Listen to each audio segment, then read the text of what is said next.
Jika menyebut tentang makam gantung, maka orang akan teringat Joyodigdo, seorang patih di Kadipaten Blitar, Jawa Timur, yang sakti mandraguna.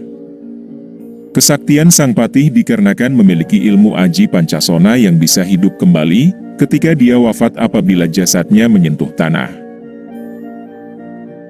Sebelum diangkat menjadi patih, Joyodigdo muda dikenal suka melakukan tirakat atau lelakon dan berpuasa sehingga mendapatkan berbagai macam ilmu kanuragan dan kesaktian yang dia miliki. Bahkan gurunya tidak hanya berasal dari bangsa manusia saja, melainkan juga dari bangsa lelembut atau bangsa jin.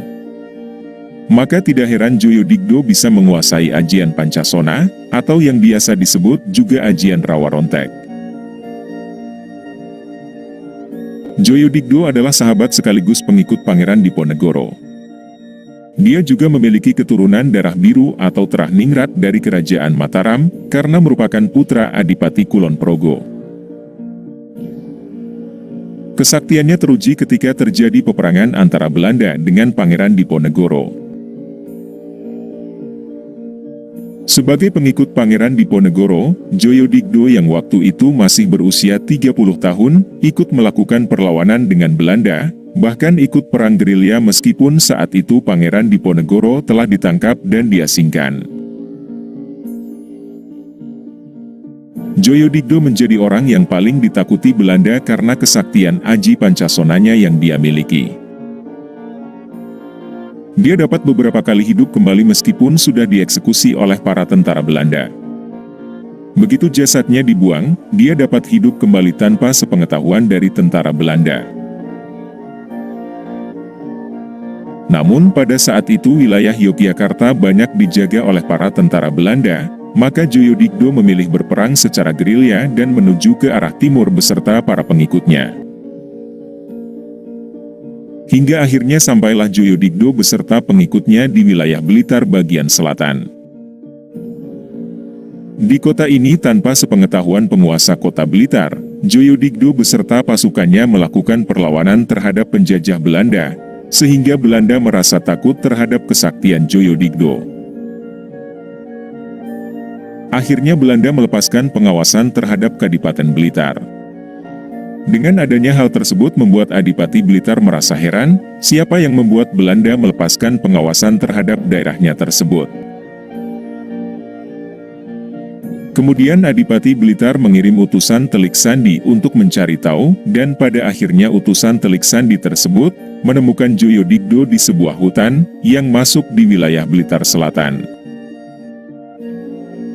Atas perintah Adipati Blitar, utusan Telik Sandi mengundang Joyodigdo untuk datang ke pendopo, namun permintaan utusan Adipati Blitar ini ditolak dengan halus. Alasannya adalah pada waktu itu Joyodigdo masih sibuk melatih pasukannya untuk melawan tentara Belanda. Karena penolakan halus dari Joyodigdo ini, maka utusan Telik Sandi langsung pulang dan melapor ke Adipati Blitar. 2 tahun kemudian, Adipati Blitar kembali mengirim utusan. Namun saat itu patih di Kadipaten Blitar mangkat atau meninggal dunia, dan harus segera dicarikan pengganti. Maksud Adipati mengirimkan utusannya yang kedua kalinya ini adalah agar Joyodigdo bersedia menjadi patih di Kadipaten Blitar. Dikarenakan banyaknya tentara Belanda yang meninggalkan daerah Blitar karena serangan dari pasukannya, maka Joyodigdo bersedia menjadi patih di Kadipaten Blitar. Sebagai keturunan darah biru atau terah ningrat yang pernah tinggal di keraton, ketika Joyodigdo diangkat menjadi patih, sudah tidak asing lagi dengan sistem pemerintahan. Maka sang patih pun mampu mengambil kebijakan yang sangat baik. Hal inilah yang membuat heran sang Adipati Blitar, sehingga sang Adipati memberinya hadiah sebidang tanah yang sekarang berada di Jalan Melati Kota Blitar. Dari pemberian tanah tersebut, Patih Joyodigdo akhirnya membangun rumah besar beserta keluarganya, yang diberi nama Pesanggerahan Joyodigdo. Rumah yang dibangun oleh Joyodigdo ini hingga saat ini masih berdiri kokoh. Sebagai manusia biasa meskipun mempunyai aji Pancasona, Joyodigdo akhirnya wafat pada tahun 1905, di usia 100 tahun lebih. Dengan ajian Pancasona ini, seseorang tersebut akan bisa hidup kekal abadi hingga akhir kiamat nanti. Seseorang yang mempunyai ajian Pancasona ini dikatakan hanya bisa wafat apabila tubuhnya dipisah menyeberangi sungai dan digantung agar tidak menyentuh tanah. Jika jasadnya menyentuh tanah, maka bagian-bagian tersebut akan bersatu, dan orang yang mempunyai ajian ini bisa hidup kembali. Eyang Joyodigdo dikabarkan pernah wafat sehari 3 kali. Tapi setiap akan dikuburkan pada saat jasadnya menyentuh tanah, maka akan hidup lagi dan langsung bangkit. Supaya tidak bisa hidup lagi, maka ketika Joyodigdo wafat, jasadnya digantung yang sebelumnya dimasukkan di dalam peti besi. Dan diberi tiang penyangga sebanyak 4 buah yang terbuat dari besi, sehingga masyarakat Blitar menyebutnya dengan makam gantung. Makam tersebut terletak di Jalan Melati Blitar, Jawa Timur, sekitar 1 km dari makam Presiden Soekarno. Makam Eyang Joyodigdo tersebut, pada hari-hari tertentu banyak didatangi oleh peziarah, terutama dari kalangan spiritual.